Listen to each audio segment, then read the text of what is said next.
과 관계 싸움 4. 제목은 연합의 지혜입니다. 연합의 지혜. 자, 연합의 지혜. 제목은 연합의 지혜입니다. 여러분 요즘에 글 아니 메르스 말고요.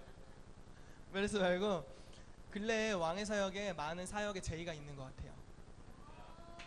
좋아요. 아니 뭐 저에게 개인적으로 있다기보다는 아무튼 팀적으로 많은 제의들이 있어요. 월요일 날 시야에 갔다 왔습니다. 되게 좋았어요. 네, 너무 좋았고요. 팀으로 같이 갔다 왔는데 정말 즐거웠어요. 뭐 예배 인도하는 시간도 좋았는데 차 타고 같이 오는 시간 더 즐겁고 좋았습니다.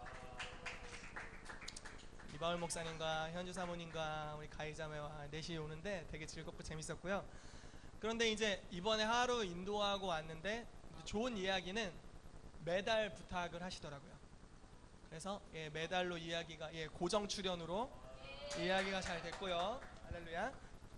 그리고 어제 그저께 그 블러드문 집회 거기서 예배인도 하고 왔고요. 아무튼 굉장히 좋았습니다. 바울 목사님 오후에 예배인도 하시자마자 또 과에 들어오시고 그분들도 그것 통해서 어쨌든 이렇게 연결돼서 오신 거고요. 그 집회 참여하셨다가 여기를 소개받고 이쪽으로 오신 거고요. 아무튼 연합의 영역 가운데 하나님께서 계속 나아가게 하시는 여러 가지를 좀 보는 것 같아요. 이번에 그 블러드문에 대해서는 이스라엘에 대한 이야기, 또 뭐라고 해야 될까요? 절기, 하나님의 시간표. 저도 이 영역은 아직 지금 탐구 생활입니다. 탐구 중인 영역인데 아무튼 여기도 이번에 가게 되고, 또 제가 월요일날 서울에 가면서 복음주의, 여기도 또 완전 복음주의 쪽이지만 또 그렇다고 말할 수 없는 게 오가닉 처치를 지금 추구하는 그 그룹들이랑 이제 미팅을 하고 왔는데 굉장히 좋은 시간을 가졌어요. 여러분 저희는 사도적인 단체죠. 그러니까 오중사역을 인정하고 하나님의 나라를 이 땅에 풀어내는 것에 집중하는 단체입니다. 그런데 이제 다른 색깔의 여러 단체를 만나는 거예요. 근래가 들어서.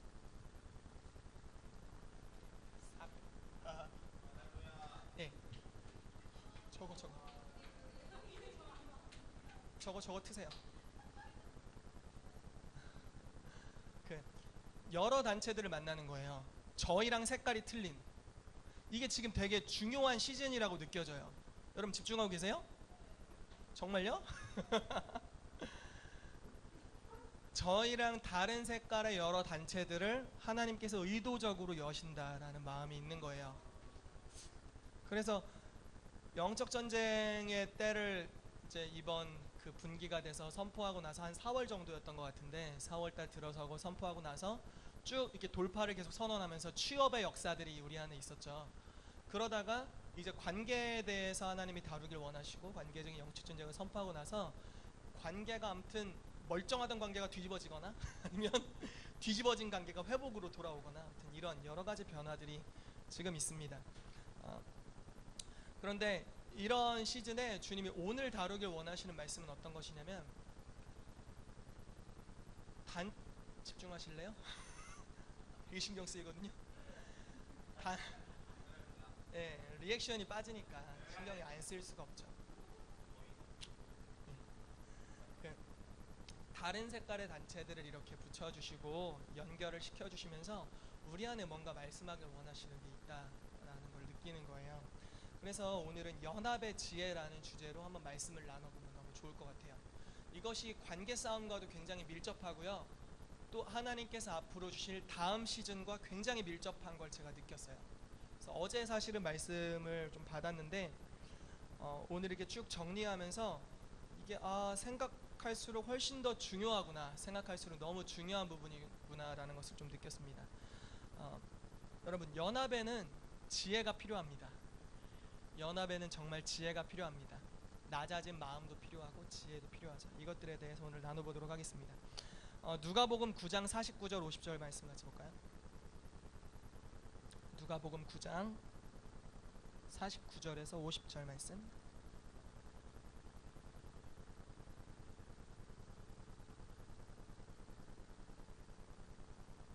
누가복음 9장 49절에서 50절 말씀입니다.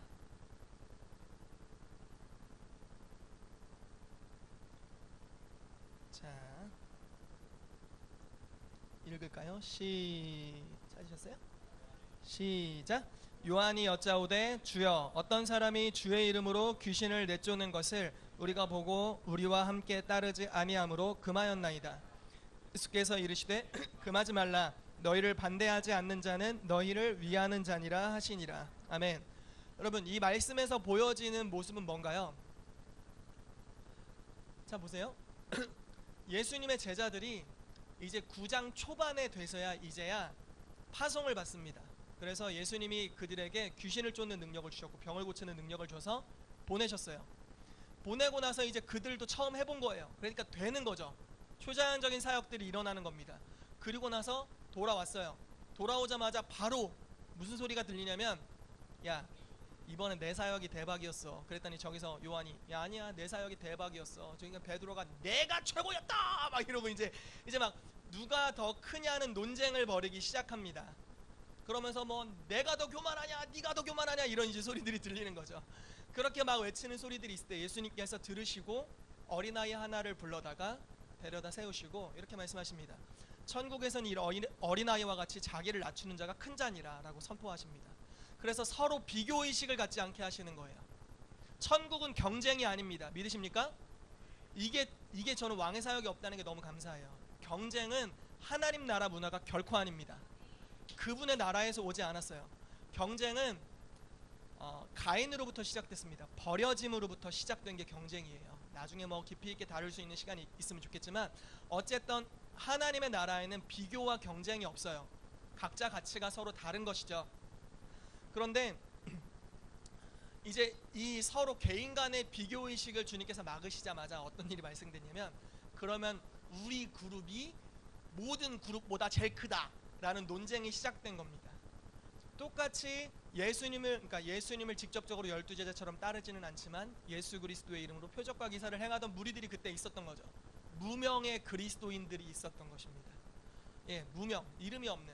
그래서 막 이걸 이렇게 하고 있는데 12사도들이 이제 그 장면을 보고서 금지하는 거예요. 야, 이거는 예수님의 12제자인 우리가 특허낸 거니까 로열티를 주든지 하지 말든지 천니 꺼져 이렇게 한 거예요. 이렇게 한 거예요. 그래서 금하였나이다 이렇게 하는 거죠. 너 우리와 같이 훈련받지 않았는데 우리가 특허냈거든? 니네는 하지 마. 초자연적인 사역은 베델교회에서 특허냈어. 다윗 장막은 아이압에서 특허냈고 이렇게 다 특허내는 거예요. 이해되세요? 그러니까 그냥 주님의 이름으로 아직 훈련되지 않았지만 하나님의 역사들이 풀어지고 있는 거죠. 그런데 그거에 대해서 야, 우리만 할 수 있어. 니네 하려면 우리한테 돈 내고 배우든지 우리 커버링 안으로 들어오든지 훈련받든지 약간 이런 이야기가 있는 겁니다. 예수님께서 그걸 보시고 이렇게 말씀하시는 거예요. 내 이름으로 이적과 기사를 행하는 자들을 금하지 마라. 너희를 대적하지 않는 자들이라면 그들은 너희를 위하는 자들이다 라고 말씀하시면서 집단들 간의 비교를 금지하시고 집단 이기주의를 지적하십니다. 이거 되게 중요한 부분입니다. 연합에 있어서 이게 굉장히 중요해요. 여러분, 왕의 사역이 세상에서 제일 좋은 단체입니까? 그거는 아닙니다. 아무튼 그런 자부심이 있다는 건 너무 좋습니다. 그렇지만 그렇지는 않죠. 더 좋은 단체들, 더 좋은 선교단체들, 뭐 교회들 훨씬 더 많이 있을 겁니다. 그렇지만 우리는 우리를 부르신 부르심의 어떤 부분이 분명히 있는 것이죠. 아멘이십니까? 부르심 때문에 함께 하는 겁니다. 그리고 이 단체에 대해 자부심이 있는 거죠. 여러분, 비교의식이 있다면 연합을 할 때도 잽니다. 제가 나랑 좀 친구 먹기에 합당한가? 인원은 몇 명이고, 또는 뭐 우리는 그런 걸 비교하지 않지만 영성은 어느 정도 되고 뭐 이런 거 이제 따지겠죠. 예언 좀 할 줄 아냐? 지식의 말씀이 좀 정확하냐? 유경희 자매님 WRI에서 지식의 말씀 따다다다 하셨다는데, 예, 아무튼 뭐 할렐루야, 뭐 빛을 발하고 계세요. 예, 본인도 맞는 줄 모르고 막 뱉었는데, 예, 그분들이 너무 맞다고 이제 하셨다는 아무튼 좋은 간증입니다. 아무튼 너무 좋은 일인데 어쨌든 이렇게 단체들끼리 뭔가 비교할 수가 있는 거죠. 네 단체가 더 기름 부으심이 있었냐, 내 단체가 더 기름 부으심이 있었냐, 뭐 이런 겁니다. 그런데 주님께서 그것들을 금지하시는 거죠. 연합에는 무언가 특별한 하나님의 계획이 있을 뿐만 아니라 이 연합은 이기주의 또는 집단 이기주의, 또는 자기를 스스로 높이는 것, 이런 것들이 연합을 굉장히 막는 일들을 한다라는 겁니다. 자, 그렇다면 연합의 원리에 대해서 좀 알아봤으면 좋겠습니다.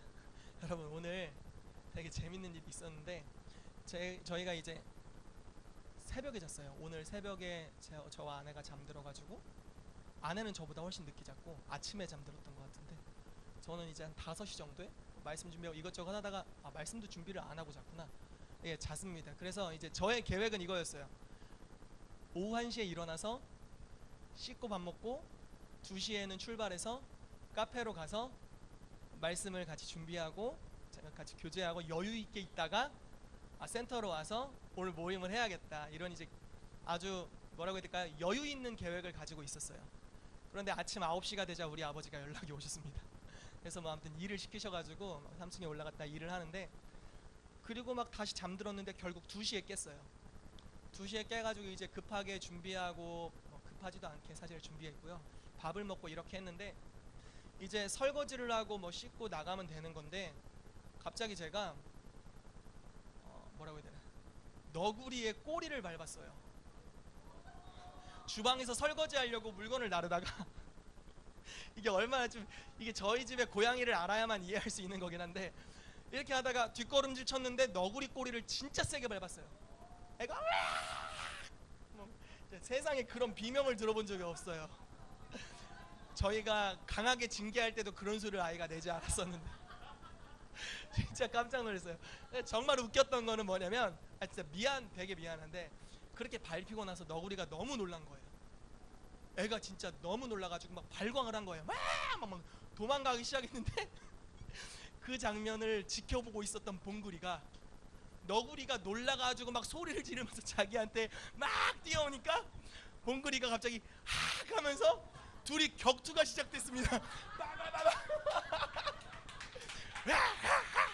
막 너구리 막 누워가지고 봉구리 막 일어서서 막 이러고 있고, 그러다가 너구리가 저한테 밟힌 것도 무섭고 엄마가 갑자기 자기한테 그렇게 달려드니까 너무 무서워서 그 자리에서 오줌을 싼 거예요.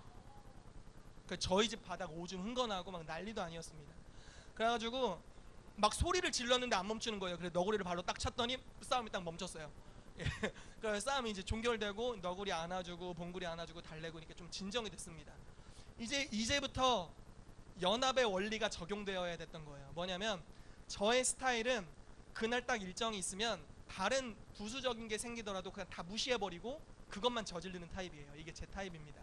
뭐 사람마다 스타일이 틀리잖아요. 제 아내는요, 그런 일이 벌어지면 그거를 싹 정리해요. 그날 목적이 있더라도 그 모든 환경을 다 평정하게 해놓고 그 다음에 남은 시간에 이제 그 목적에 사용하는 이제 이런 다른 부분이 있어요. 서로 겁나? 예, 다른 부분이 있어요. 그래서 이제 어쨌든 일은 제가 저지른 거 아닙니까? 너구리 꼬리를 밟아버렸으니까.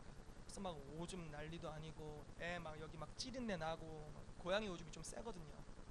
막 냄새 나고 옷 입혀놨잖아요, 우리 애기들을. 그러니까 옷 벗겨가지고 씻기고 하는데 시간이 너무 많이 흘러버렸어요. 그래서 막 난 스트레스 막 은근히 받아 있고, 아내는 그래도 모든 상황을 다 정리하고 가니까 기쁘다라는 마음으로 이제 카페에 거의 가가지고 원래 한 4시간 정도를 있다 오려고 했는데 1시간 반인가 있다. 아무튼 그렇게 시간을 좀 그랬습니다. 여러분, 근데 이런 게 틀린 거예요. 각 개인마다 또는 단체마다 스타일이 틀린 겁니다. 추구하는 가치가 틀리고 중요하게 여기는 어떠한 것들이 틀리고, 부부관계에 있어서는 더 그렇죠. 여러분 결혼해 보신 분들은 알잖아요. 틀리거든요. 죄송해요, 예인이가 없는데 다르거든요. 예인아, 다르거든요. 서로 달라요. 연합에 있어서는 그렇기 때문에 연합의 원리가 있습니다. 그 말씀을 한번 같이 살펴볼게요. 에베소서 2장 11절부터 22절 말씀입니다. 에베소서 2장 11절에서 22절 말씀입니다. 에베소서 2장 11절에서 22절.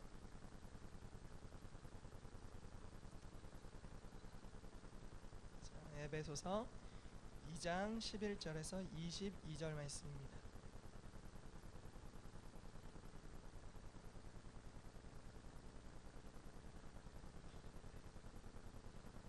자, 같이 읽어보겠습니다. 시작. 그러므로 생각하라. 너희는 그때 육체로는 이방인이요 손으로 육체에 행한 할례를 받은 무리라 칭하는 자들로부터 할례를 받지 않은 무리라 칭함을 받는 자들이라. 그때 너희는 그리스도 밖에 있었고 이스라엘 나라 밖의 사람이라. 약속의 언약들에 대하여는 외인이요 세상에서 소망이 없고 하나님도 없는 자이더니 이제는 전에 멀리 있던 너희가 그리스도 예수 안에서 그리스도의 피로 가까워졌느니라. 그는 우리의 화평이신지라. 둘로 하나를 만드사 원수된 것 곧 중간에 막힌 담을 자기 육체로 허시고 법조문으로 된 계명의 율법을 폐하셨으니 이는 이 둘로 자기 안에서 한 새 사람을 지어 화평하게 하시고 또 십자가로 이 둘을 한 몸으로 하나님과 화목하게 하려 하심이라. 원수된 것을 십자가로 소멸하시고 또 오셔서 먼데 있는 너희에게 평안을 전하시고 가까운 데 있는 자들에게 평안을 전하셨으니 이는 그로 말미암아 우리 둘이 한 성령 안에서 아버지께 나아감을 얻게 하려 하심이라. 그러므로 이제부터 너희는 외인도 아니요 나그네도 아니요 오직 성도들과 동일한 시민이요 하나님의 권속이라. 너희는 사도들과 선지자들의 터 위에 세우심을 입은 자라. 그리스도 예수께서 친히 모퉁이 돌이 되셨느니라. 그의 안에서 건물마다 서로 연결하여 주 안에서 성전이 되어가고 너희도 성령 안에서 하나님이 거하실 처소가 되기 위하여 그리스도 예수 안에서 함께 지어져 가느니라. 아멘. 여러분, 연합이라는 것은 뭐 부부의 연합도 그렇고요, 단체와 단체의 연합도 그렇고 연합사역 또는 연합의 하나님의 일들은 십자가가 없이는 진행되지 않습니다. 여러분, 가장 강력한 연합 중에 하나는, 성경에서 있었던 연합 중에 하나는 이방인과 유대인이 하나 되는 연합이었습니다. 왜냐하면 이들의 격차는 너무나 심했어요. 하나님의 선민이라고 생각했던 이스라엘, 그리고 이방인을 강아지로 여겼던 이런 관점, 개로 여겼습니다. 개로. 그래서 겸상을 안 했어요. 우리는 우월하고 특별하다는 인식이 있었습니다. 그런데 십자가는 어떠한 역할을 했냐면 유대인이 스스로 의롭다고 생각한 모든 것을 무가치하게 만들어 버렸습니다. 사람이 쌓은 행실의 의로움은 아무것도 아니다. 히브리인 중에 히브리인이요, 뭐 율법으로는 뭐 바리스파라고 말했던 바울이 스스로 말하기를 나의 율법의 의는 아무것도 아니다. 내가 다 배설물로 여긴다 라고 이야기를 했습니다. 똥으로 감사해요. 아무튼 배설물로 여긴다. 모든, 그러니까 스스로를 가치 있다고 여겼던 그 모든 것들을 무가치하다고 선언해 주신 겁니다. 그리고 반면 이방인들을 향해서 스스로 무가치하고 범죄한 이방인이라고 여겼던 그들을 향해서 너희는 무가치하지 않다. 세상에 많은 의로움들이 있을 수 있겠지만 예수 그리스도가 부여하는 의로움, 하나님의 의는 가장 높은 차원의 의다. 너희는 최고의 의를 가졌다라고 선언해 주신 것이죠. 그래서 모든 높아진 것을 낮아지게 하고 모든 낮아졌던 것들을 높아지게 하여서 동일하게 그리스도 안에서 한 형제로 만나게 하는 연합, 이것이 참된 연합이었습니다. 뭐 십자가가 여러 방면으로 어쨌든 적용될 수 있겠지만 여러분들이 서로 연합해 갈 때, 누구를 볼 때, 내가 예를 들어 희윤이랑 연합해 갈 때, 예를 들어 희윤이가 저보다 엄청 잘났다고 생각해 봐요. 그러면은 희윤 괜찮은 이야기 같아. 그럼 이제 이렇게 생각을 하는 거죠. 희윤이 입장에서 나랑 연합한다는 게 왠지 손해 보는 것 같을 수 있잖아요. 나는 고양이 꼬리나 밟고 막 이런 남자니까. 그러니까 이제 희윤이 입장에서 그렇지만 십자가를 적용하는 연합이란 이런 겁니다. 희윤이가 십자가에서 내가 너무 잘났어, 난 너무 잘 배웠고 난 너무 탁월하고 난 너무 위대한 사람이지만 그 모든 것이 십자가 안에서는 아무것도 아니야. 오직 예수 그리스도의 의만이 나의 의잖아. 이렇게 이제 믿고 가는 겁니다. 저 고양이 꼬리를 밟았지만 예수 그리스도 안에서 고양이 꼬리를 밟은 모든 죄악들을 주님이 용서하셨어. 그리고 주님이 나의 의로움이야 라고 하면서 동일한 입장으로 연합이 되는 것이죠. 이해되세요? 뭐 여러 가지로 이거는 응용이 될 수 있는 것 같아요. 그런데 어쨌든 연합을 위해서는 항상 십자가가 적용되어야 연합이 됩니다. 누군가는 죽음의 자리로 가야 돼요. 이게 굉장히 비밀입니다. 지난주에 제가 말씀을 선포한 것 중에 여러분, 하나님의 말씀은 불변하는 진리라고 말씀을 드렸습니다. 이 말씀이 만물을 유지합니다. 그리고 이 말씀대로 살아갈 때 이제 우리의 삶이 지어져 간다고 말했습니다. 그렇기 때문에 부부관계에 있어서 분명히 말씀드렸죠. 남편들아, 아내들을 사랑하기를 그리스도께서 교회를 위하여 자기 목숨을 주심같이 하라. 이렇게 하라고 했습니다. 남편들은 본능적으로 뭐가 있냐면 아내에게 존중받고 싶은 욕구가 있습니다. 모든 남자친구들은 여자친구에게 존중받고 싶은 욕구가 있습니다. 본능적인 겁니다. 그런데 이게 저절로 됩니까? 안 됩니다. 일반적인 여자들은 남자들을 잡아먹으려고 하는 또 경향이 있을 수 있습니다. 예, 그렇습니다. 예, 분명히 그런 게 있습니다. 그렇기 때문에 이게 쉽게 이루어지는 게 아닙니다. 왜냐하면 우리 안에 타락한 본성들이 있기 때문에 그런 거예요. 남자도 반면에 동일합니다. 그런데 남자 입장에서 만약에 이 진리가 말씀이 실제라고 믿고 자기가 존경받고 싶어하는 마음을 십자가의 죽음에 처하고 하나님의 말씀을 따라서 아내를 자기 목숨과 같이 사랑하기 시작할 때 존경은 거저오게 되는 겁니다. 이해되시죠? 자, 반대로 넘어가 봅시다. 이제 형제들이 아멘할 차례인가요? 예, 반대로 넘어가 봅시다. 자매님들, 우리 여자들은 사랑받기를 원합니다. 이것이 본능적인 욕구입니다. 사랑을 받는 것이 이제 본능적인 욕구죠. 그런데 그냥 사랑해 주냐, 이 남자놈들이 안 해주는 거예요. 예, 연애할 때는 십자가에 못 박아. 왜? 누구를 십자가에 못 박아? 그러면 연애할 때는 이게 잠깐 미치기 때문에 이게 굉장히 잘해줄 수가 있어요. 그런데 이제 몇 개월, 몇 년이 지나면 이 미친 게 정상으로 돌아옵니다. 그럼 평소 자신 모습으로 돌아오고요. 또 여러분, 이걸 기억하셔야 돼요. 연애하시는 분들이 이걸 기억하셔야 돼요. 결혼을 하는 순간 그 남자가 가족을 대하는 모습으로 여러분을 대할 거예요. 자, 분별해 보세요, 여러분. 자, 결혼을 하는 순간 여자친구로서 나를 대하는 모습으로 날 대하는 게 아니라 가족을 대하는 모습으로 날 대할 겁니다. 정상으로 돌아가는 겁니다. 할렐루야! 여러분, 그런데 만약에 나에게 하지 못하는 거예요. 가족에게 소홀한 겁니다. 밖에서는 또 잘해요. 갑자기 이제 내가 자기 소유처럼 이렇게 안으로 들어오니까 밖에서는 엄청 잘하는데 자기는 그냥 자기 뒤치작거리를 해주길 원하는, 이런 걸 수 있죠. 그럼에도 불구하고 여러분, 자, 이제 진리를 말씀합니다. 아내들이요, 남편에게 복종하기를 교회가 그리스도에게 복종함 같이 하라. 이 말씀의 진리대로 믿음으로 순종하면 남편이 바뀝니다. 아멘을 안 하세요? 정말 중요한, 이게 정말 힘들지만 중요한 진리입니다. 누군가 한 명이 시작해야 됩니다. 그리고 항상 비진리는 진리로 순종하는 것을 이길 수 없습니다. 항상 진리가 이깁니다. 진리가 지는 것은 본 적이 없어요, 여러분.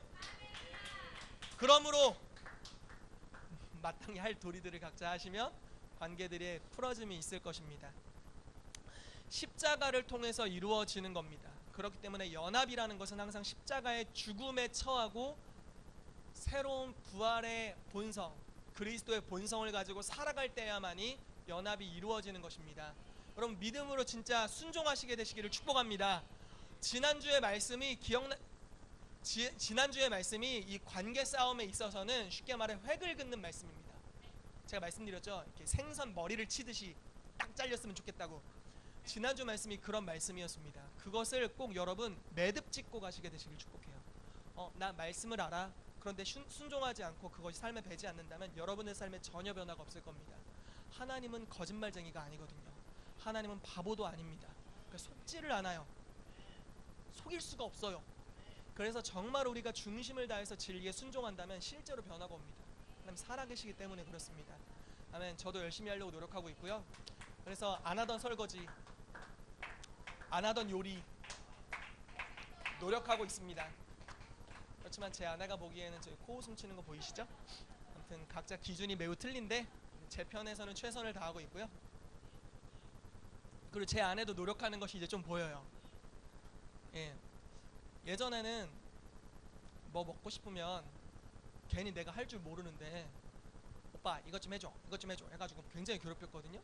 근데 어제 저녁에는 본인이 그냥 다 아무 요구 없이 오빠 떡볶이 먹을래? 하는데 저는 이제 내심 두려운 겁니다. 뭐가 두렵냐면 먹고 싶어 라고 하는 순간 나보고 요리하라고 할 테니까. 그래서 아니야, 나는 떡볶이는 됐고 라면 먹고 싶어 이랬죠. 그랬더니 제 아내가 아니야 오빠 내가 해줄게. 그래서 그러면 해줘 이렇게 해가지고 이제 떡볶이를 먹게 되었는데 변화가, 가정에 뭔가 변화가 있습니다. 약간의 경계심은 서로 느끼지만 변화가 분명히 있습니다. 예. 연합의 원리를 적용해 가고 있는 거죠.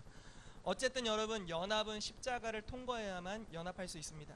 근데 오늘 이야기하길 원하는 연합은 어떤 차원의 연합이냐면, 우리와 신앙 색깔이 다른 그룹과의 연합을 지금 이야기하려고 하는 거예요. 그 연합도 아무튼 이런 십자가를 통과하는 것이 필요합니다. 다음 말씀을 좀 읽어보면 잘 이해가 될 것 같아요. 고린도전서 3장 10절 11절 말씀을 같이 읽어보겠습니다. 고린도전서 3장 10절 11절 말씀.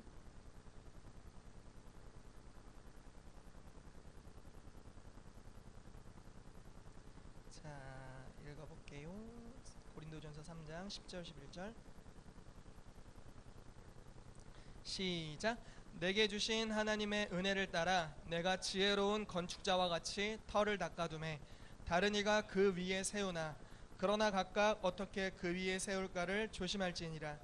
이 닦아둔 것 외에 능히 다른 터를 닦아둘 자가 없으니 이 터는 곧 예수 그리스도라. 아멘.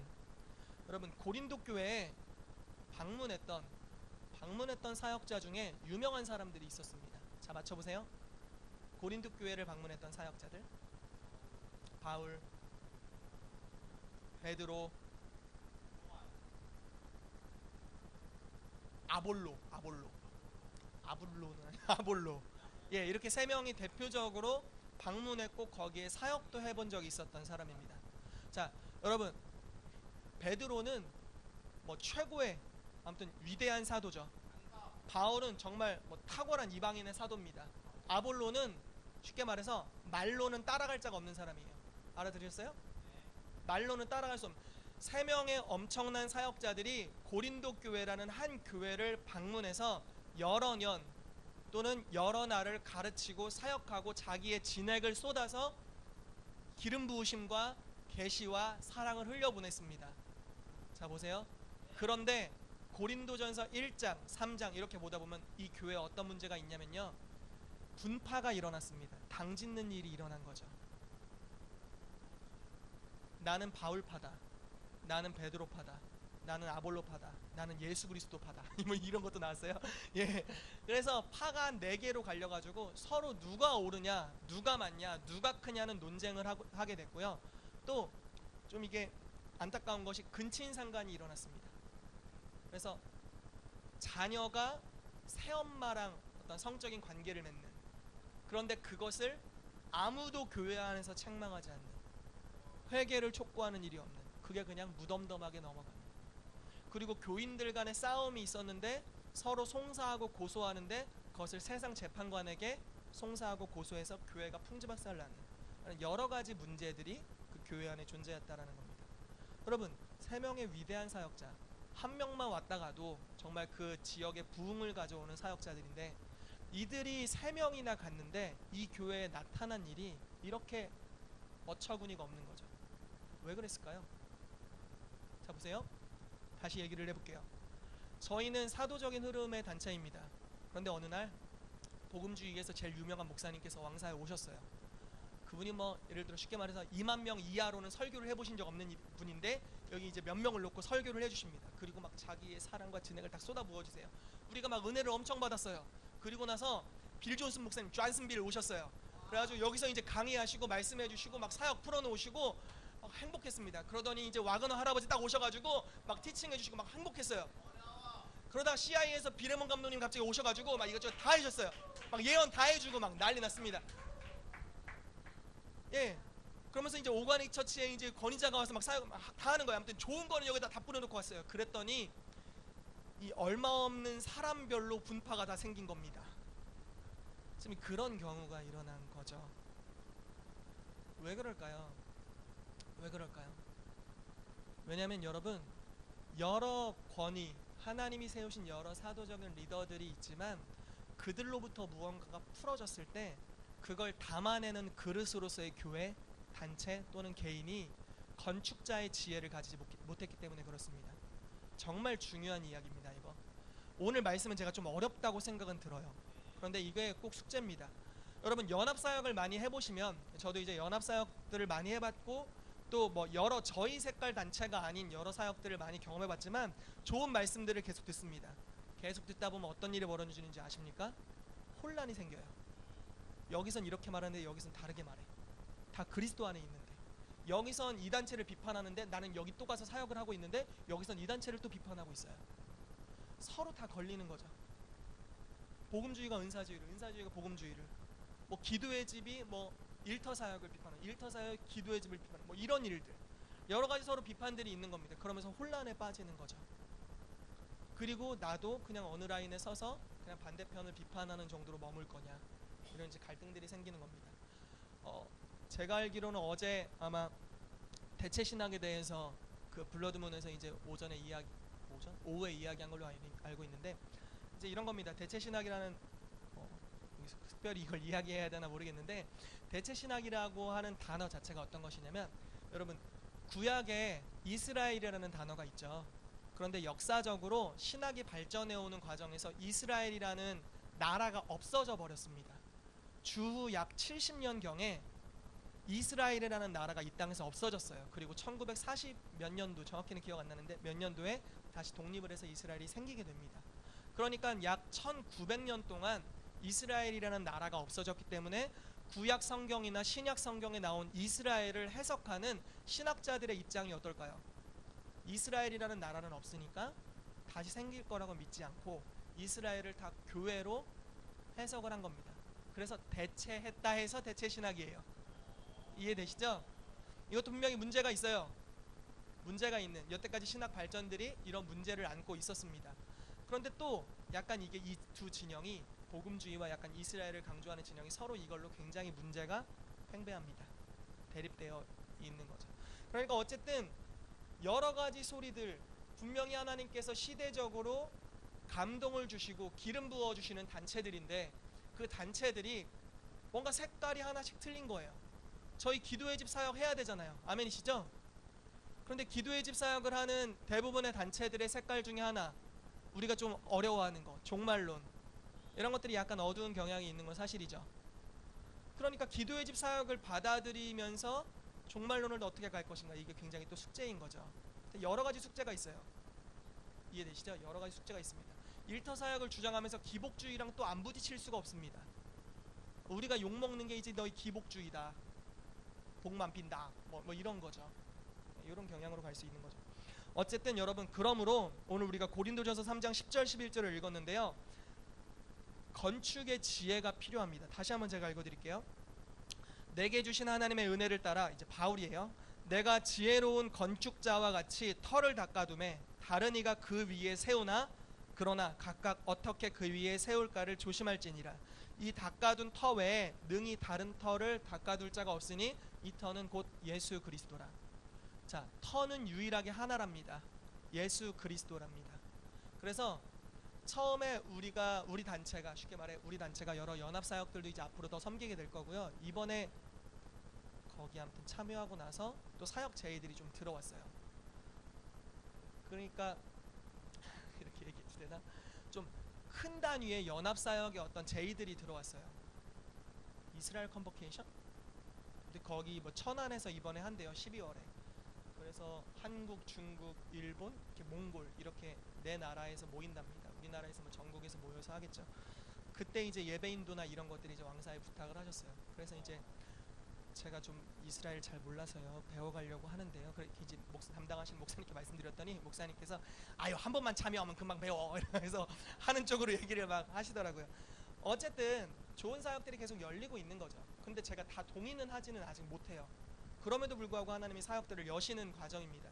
그런데 어떻게 건축해야 될지를 우리가 지혜롭게 배워야 되는데, 먼저 터가 예수 그리스도라는 거예요. 그런데 이 터를 봐보세요. 자, 멀리서 집이 어떻게 지어졌나 봤더니 터가 예수 그리스도예요. 그래서 예수 같이 해서 가까이 터를 봤어요. 그랬더니 터가 어떻게 구성되어 있는지를 이제 실제로 보는 거예요. 가까이서. 에베소서 2장 20절 22절 말씀을 한번 같이 볼까요? 에베소서 2장 20절에서 22절 말씀. 에베소서 2장 20절에서 22절 말씀 굉장히 중요합니다. 중요하지 않은 적이 없는 목요문서 중요합니다. 에베소서 2장 20절에서 22절 말씀 같이 읽겠습니다. 시작. 너희는 사도들과 선지자들의 터 위에 세우심을 입은 자라. 그리스도 예수께서 친히 모퉁이 돌이 되셨느니라. 그의 안에서 건물마다 서로 연결하여 주 안에서 성전이 되어가고 너희도 성령 안에서 하나님이 거하실 처소가 되기 위하여 그리스도 예수 안에서 함께 지어져 가느니라. 아멘. 자세히 살펴봤더니 터가 예수 그리스도인데 그 터의 구성이 어떻게 되어 있냐? 예수 그리스도는 모퉁이 돌로 되어 있고요. 사도와 선지자가 그 모퉁이 돌에 연결된 터가 되어 있습니다. 쉽게 말해서 한 단체, 한 교회의 터는 사도와 예수 그리스도에게 연결되어 있는 사도와 선지자의 터 위에 세워져 있다는 거예요. 이 터가 굉장히 중요합니다. 쉽게 말해서 사도적인 커버링이 중요하다라는 겁니다. 왕의 사역은 HIM 안에 정렬되어 있습니다. 아시죠? HIM 안에 정렬되어 있습니다. 그래서 홍 목사님 안에 정렬되어 있습니다. 이 정렬이 없이 우리가 어느 사도적 커버링 안에 정렬됨이 없이 연합 사역을 한다면 터가 없기 때문에 쌓이지가 않습니다. 여러분, 비슷한 색깔의 집회에 다 참여하는 분들 만나신 적 있으세요? 그냥 비슷한 색깔의 집회에 다 참여하세요. 그런데 커버링이 없어요. 그분의 삶이 어떻게 될까요? 아무것도 쌓이지 않습니다. 삶에 아무 열매도 없어요. 그 좋은 걸 지나다니면서 다 배우는데 왜 열매가 없을까요? 터가 없어서 그래요. 터가 없어서 그렇습니다. 물론 예수 그리스도를 믿죠. 그렇지만 사도와 선지자의 터 위에 정렬되어 있지 않습니다. 터가 없으니까 뭐를 쌓아도 땅이 꺼져 있는 거죠. 다 새나가는 겁니다. 쌓이지가 않는 거예요. 자, 터를 다시 한번 말씀드리겠습니다. 터는 우리 단체의 터 또는 어느 단체든지 터는 예수 그리스도이십니다.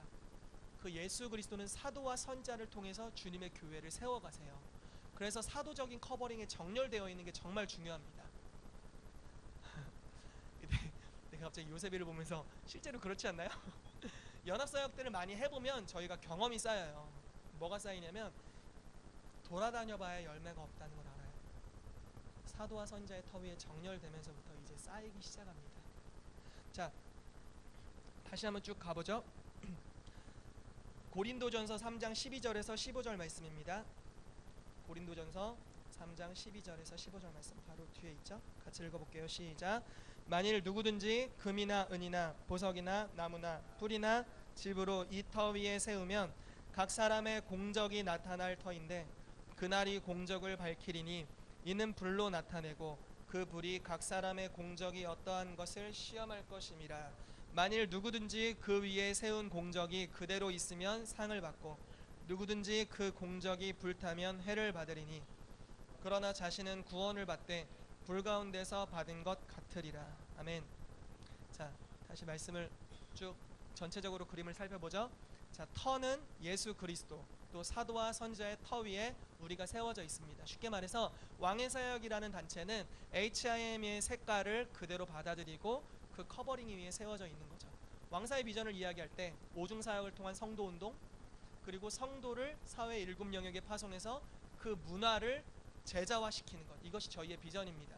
그냥 심플하죠. 딱 두 가지의 큰 주제를 가지고 있습니다. 이것이 HIM의 어떤 비전이기도 하고요, 저희가 그 커버링 안에서 가는 색깔입니다.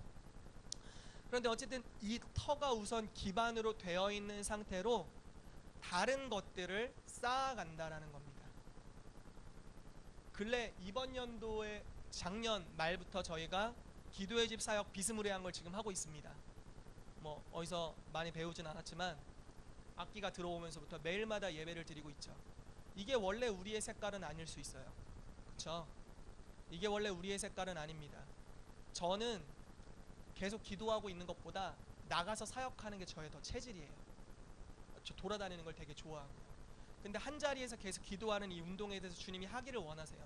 그리고 올해 초에 주님이 저에게 꿈을 주신 것이, 제가 말씀드렸죠. 제 차를 수리하러 보냈는데 수리가 다 돼서 찾으러 갔는데 리모컨을 눌렀는데 내 차가 띡띡거리는 게 아니라 한 20여 대의 차가 띡띡거리는 걸 봤다고.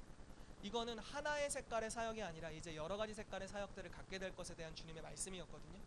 그러니까 그러면서 어떤 다윗 장막이라던가 예배 사역이라던가 이런 것들에 대해서 왕의 사역이 품기 시작했죠. 그런데 이걸 우리가 세워나갈 때 쉽게 말해 아이압에 있는 것이나 어떤 기도의 집의 일반적인 사역을 그대로 가져오지 않습니다. 왜냐면 그 터는 우리의 터가 아니기 때문이죠. 이해되세요?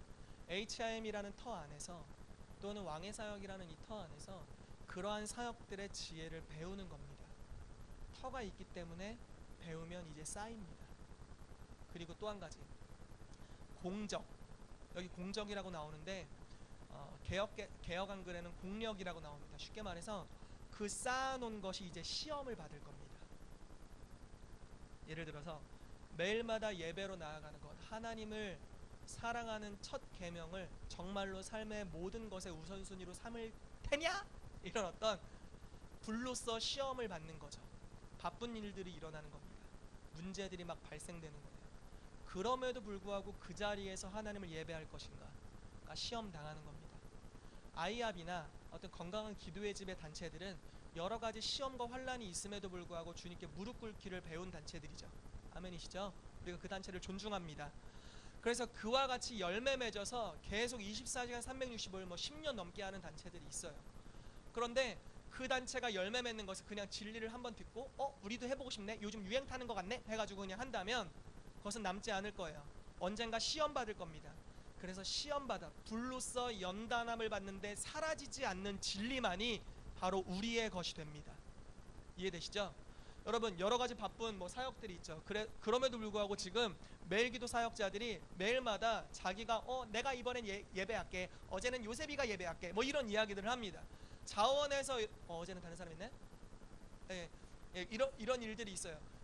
자원함으로 진리가 여러 가지 바쁜 환경에 있어서도 계속적으로 주님 앞에 뛰어들기를 기뻐하는 것이죠. 아멘이시죠? 그렇기 때문에 진리가 시험받지만 여전히 남아있고 지금까지 가는 겁니다. 이제 이것이 우리의 유업이 될 겁니다. 이제 열매 맺을 거예요. 또 다른 것들을 이야기해 볼까요? 이스라엘에 대한 것들을 어제 들었습니다. 예전에는 이스라엘에 대한 것들을 들었을 때 이제 좀 솔직하게 말해서 굉장히 저에겐 반감이 있었어요. 왜냐면 율법주의로 회개한다는 느낌이 있고, 왜 내가 진리 안에 자유한데 다시 종의 모습을 취해야 되는가, 이런 굉장한 반발이 있었습니다. 구원관이 잘못된 거 아닌가, 이런 생각도 있었는데 그것들에 대한 많은 의문들이 100%는 아니지만 많은 의문들이 해소됐습니다. 그리고 안식일, 샤밧에 대해서, 절기에 대해서 많은 이해함들이 생기고 어느 정도는 동의가 되기 시작했어요. 그럼 이제 그것을 받아들이는 겁니다. 동의가 되고 이것을 시행하길 원하신다는 감동이 있으면 이것을 받아들이는 것이죠. 그런데 이제 이것도 시험받을 것입니다.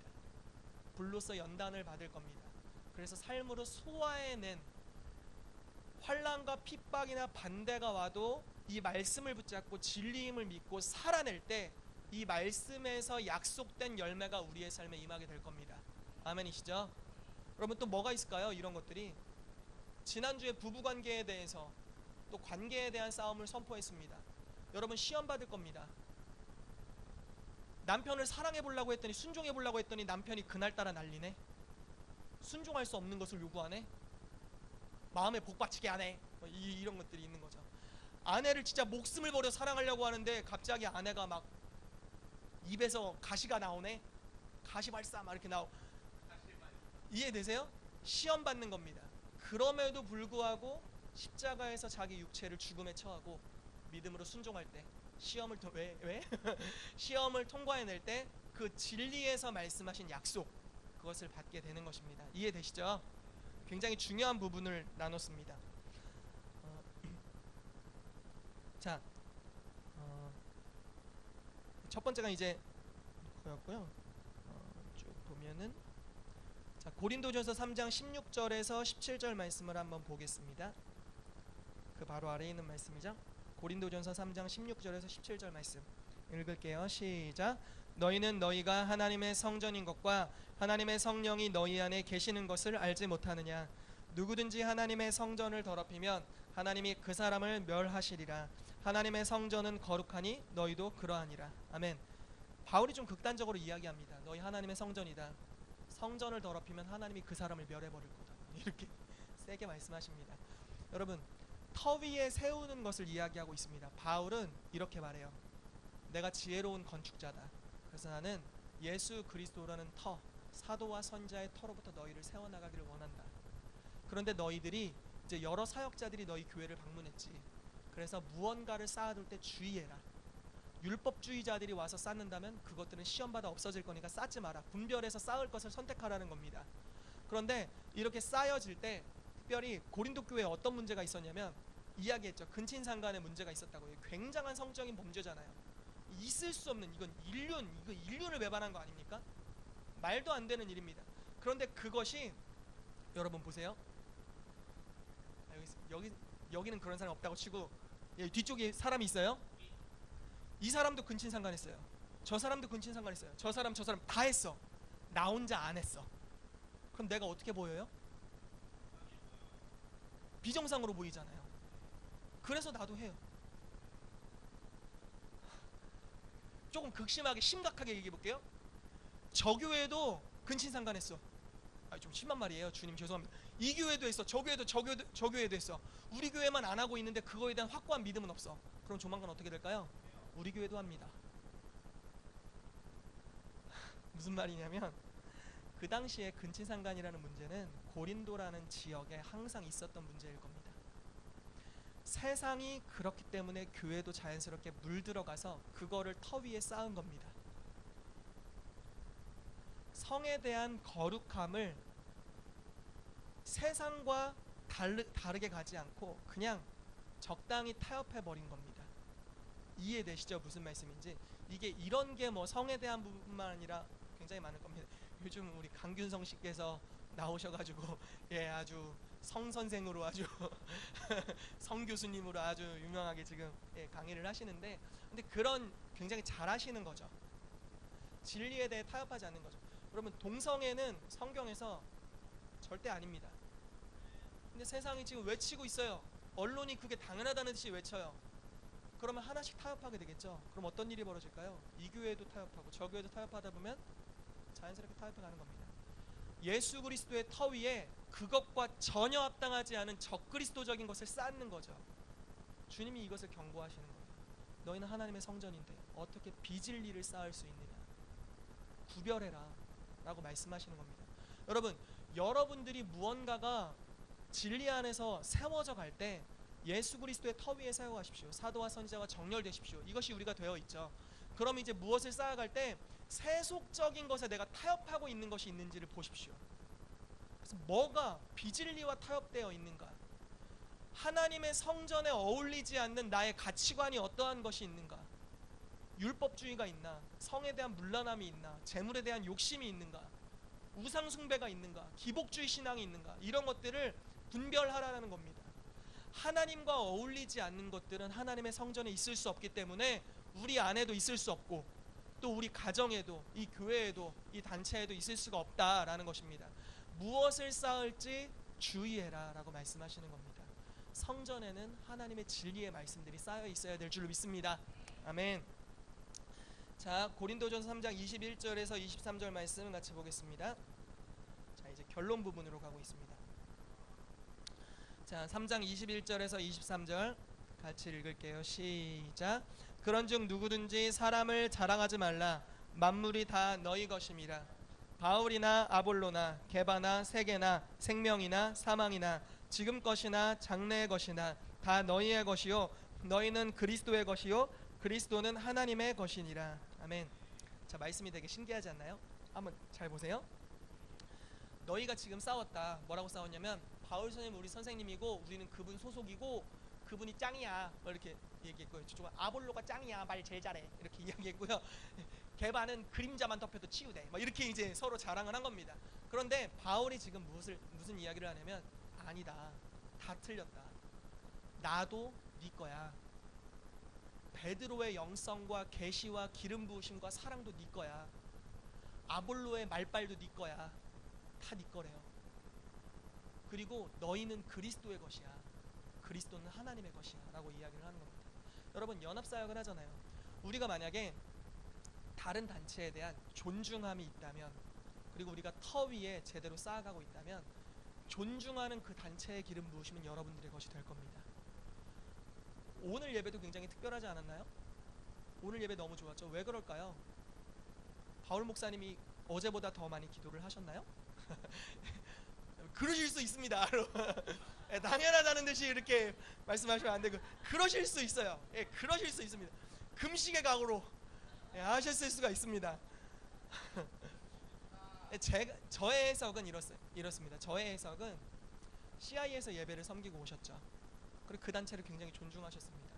그 단체의 권위 안에서 또 사도적인 커버링 안에서 잘 섬기셨습니다. 그러므로 그 기름 부으심이 온 거죠.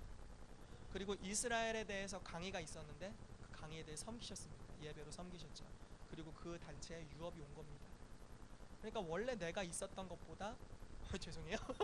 원래 나의 역량 이상으로 항상, 왜냐하면 그들의 것이 이제 존중함으로 나의 것이 됐기 때문이에요. 여러분 이 원리를 배우게 되시기를 축복합니다. HIM은 당연히 최한 목사님의 권위 안에 또 홍 목사님의 권위 안에 이렇게 커버링 안에 있습니다. 그렇지만 우리가 여러 단체를 존중한다면 이제 연합사역들이 열려갈 것이고 이 대전은 연합의 땅이고요. 아멘이세요? 이 대전은 연합의 땅이고 지금 사도적인 그룹의 예배 인도를, 신기한 건 바울 목사님이 얘기하면 신기했는데 대부분 대전에 있는 지체들이 섬기고 있다라는 사실입니다. 되게 신기하지 않나요? CI도 대부분 반 이상이 대전 팀이고요. WLI도 지금 대전에서 많이 가고 있고요. 순전한 나두도 그 피럼 미니스트리가 지금 섬기고 있고요. 그러니까 이게 되게 독특한 거예요. 사실 다른 우리보다 탁월한 예배 있는 자들이 엄청 많거든요. 탁월한 예배팀들 많습니다. 근데 연합의 땅인 거죠. 주님께서 연합의 영역에 우리를 보내시는 겁니다. 존중한다면 그들의 것이 여러분들의 것이 될 겁니다. 이걸 개별적으로 한번 쪼개보죠.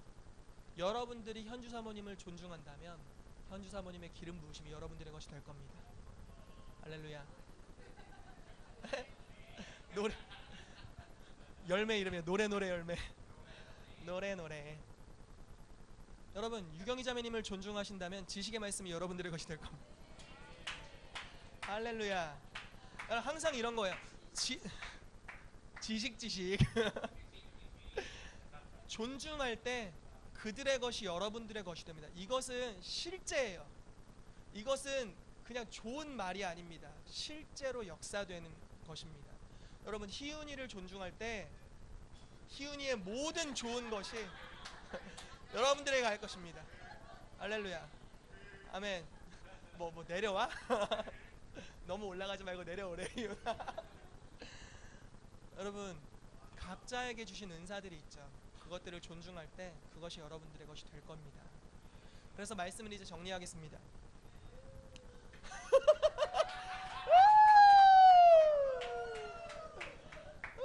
되게 오래됐네.